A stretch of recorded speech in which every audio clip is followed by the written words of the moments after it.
ஆண்டவராகிய இயேசுவின் நாமத்தினாலே உங்கள் யாவருக்கும் இனிய புத்தாண்டு வாழ்த்துதலை தெரிவித்துக் கொள்கிறேன். இந்த நாளிலே கூட சங்கீதம் 65 11ஆம் வசனத்தை கூட வாசித்து தியானிக்கலாம். வருஷத்தை உம்முடைய நன்மையால் முடிசூட்டுகிறேன், உமது பாதைகள் நெய்யாய் பொழிகிறது. மிக அருமையான வேதவசனம். இந்த வேதவசனத்தில் கூட நன்மையால் முடிசூட்டுகிறீர் என்று சொல்லப்பட்டிருக்கிறது. நன்மை தேவன் தருகிற வருஷம் முழுவதிலும் ஆண்டவர் எத்தனையோ நன்மைகளை கடந்த வருஷத்தில் செய்திருக்கிறார். இந்த புதிய ஆண்டிலும் தேவன் அநேக நன்மைகளை செய்ய இருக்கிறார். நமக்கு 2025 ஆண்டு முழுவதும் வருஷத்தை நன்மையால் முடிசூட்டிருக்கிறார்.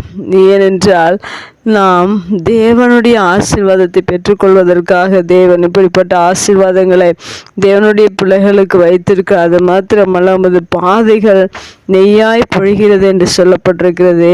இந்த வேதவசனத்தில் நன்மை என்று சொல்லப்படுற நன்மை எப்படி நமக்கு கிடைக்கிறது என்றால், நாம் தேவனுக்கு பயப்படும் போது நன்மைகள் நம்முடைய வாழ்க்கையில் மிகுதியாக தேவன் கொடுக்கிறவராக இருக்கிறார். வேதத்தில் கூட யாத்ராம புஸ்தகத்தில் 1ஆம் அதிகாரம் 20-21 வசனங்களை பார்க்கும்போது அங்கு மருத்துவச்சிகளுக்கு தேவன் நன்மை செய்தார் என்று சொல்லப்பட்டிருக்கிறது. மருத்துவச்சிகள் தேவனுக்கு பயந்ததினால் அவர்களுக்கு தேவன் நன்மை செய்திருக்கிறார். அந்த மருத்துவச்சிகள் அந்த எகிப்து தேசத்தில் இஸ்ரவேல் ஜனங்களுக்கு பிரசவத்தின் போது நன்மை செய்ததினால் தேவன் அவர்களுக்கு நன்மை செய்திருக்கிறார். அந்த ஜனங்கள் பெருகி மிகுதியும் வளர்த்து போனார்கள் என்று வேதத்தில் சொல்லப்பட்டிருக்கிறது. அது மாத்திரமல்ல, அந்த மருத்துவச்சி குடும்பங்கள் தேவன் தழைக்கும்படி செய்தார் என்று சொல்லப்பட்டிருக்கு. இப்படிப்பட்ட ஆசீர்வாதங்கள் எல்லாம் தேவனுக்கு பயப்படும் போது இப்படிப்பட்ட நன்மைகளை தேவன் அன்று இஸ்ரவேல் ஜனங்கள் மத்தியில் அந்த மருத்துவச்சிகளுக்கு, எபிரேய ஸ்திரீகளுக்கு தேவன் செய்தது போல நம்முடைய வாழ்க்கையிலும் இந்த வருடத்தை தேவன் நன்மையால் முடிசூட்டுகிறவராக இருக்கிறார். புதிய ஆண்டையும் நன்மையால் முடிசூட்ட இருக்கிறார். நம்முடைய பாதைகள் எல்லாம் இந்த புதிய துவக்கத்தை, ஒரு புதிய வருடத்தில் நாம் பிரவேசிக்கிற நமக்கு இந்த வருடம் முழுவதும் நன்மையால் நிரப்ப தேவன் சித்தமுள்ளவராக இருக்கிறார். நெய்யாய் பொழிகிறது என்று சொல்லப்பட்ட பிரகாரம் அநேக ஆசீர்வாதங்கள், அநேக நன்மைகளை தேவன் நம்முடைய வாழ்க்கையில கொடுத்து கொண்டிருக்கிறார். இந்த புதிய ஆண்டிலும் கொடுக்க இருக்கிறார்.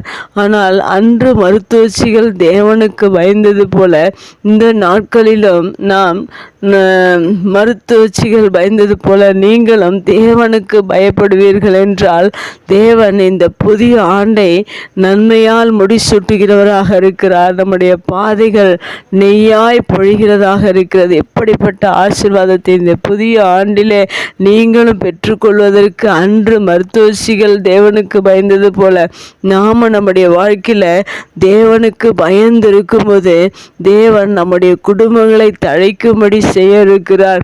அன்று மருத்துவச்சிகளுடைய குடும்பங்களை தேவன் தழைக்கும்படியாக செய்தார். அவர்கள் நன்மை செய்தார்கள், தேவன் அவர்களுக்கு நன்மை செய்தார். இந்த நாட்களிலும் கூட நீங்கள் கர்த்தருடைய பிள்ளைகளாய் இருப்பீர்கள் என்றால் நீங்களும் நன்மை அநேகருக்கு செய்யுங்கள். கர்த்தர் உங்களுக்கு நன்மை செய்ய வல்லவராக இருக்கிறார். அது மாத்திரமல்ல, உங்கள் குடும்பங்களையும் தேவன் தழைக்கும்படியாக செய்கிறார். உங்கள் பாதைகள் எல்லாம் நெய்யாய் பொழிகிறது என்று வேதவசனம் சொல்லியிருக்கிற பிரகாரம் இந்த புதிய ஆண்டை தேவன் ஆசீர்வதித்து நன்மையால் நிரப்பி நெய்யாய் பொழியும்படியாக தேவன் சித்தமுள்ளவராக இருக்க இந்த ஆசீர்வாதத்தை பெற்றுக்கொள்வதற்கு தேவனுக்கு பயந்து வாழ்வோம். கர்த்தருடைய ஆசீர்வாதத்தை பெற்றுக்கொள்வோம்.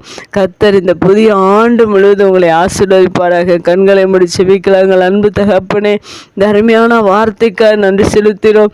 இந்த வார்த்தையின் பிரகாரம் நீர் ஆண்டவரே இந்த புதிய ஆண்டை நன்மையால் நிரப்பி பாதைகள் நெய்யாய் பொழியும்படியாக நீர் எங்களுக்கு ஆசீர்வாதத்தை கொடுத்ததற்காக நன்றி செலுத்தினோம். இந்த ஆசீர்வாதம் தொடர்ந்து ஒவ்வொரு குடும்பங்களிலும் ஒவ்வொரு பிள்ளைகளுடைய வாழ்க்கையிலும் நீர் கொடுத்து நீர் ஆசீர்வதிக்கிறதற்காக நன்றி செலுத்தினோம். இயேசுவின் நாமத்தில் ஜெபம் கேளும் நல்ல பிதாவே, ஆமேன்.